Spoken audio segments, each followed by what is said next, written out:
It's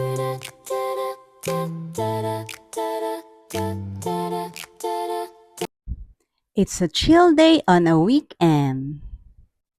We just ate our lunch at Mama Lu's restaurant, then diretso ng Laboy sa Uptown Mall. And guess what? There's a matcha pop-up store. Buti na lang naabutan pa namin. Kasi pala, this matcha and hojicha craze is until May 3 only. We're so excited to try everything. Kaya lang nalilito na kami dahil ang daming choices.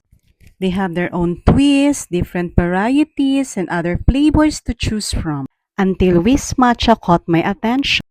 So we tried the banana crunch matcha and the caramel hojicha. And wow, it did not disappoint.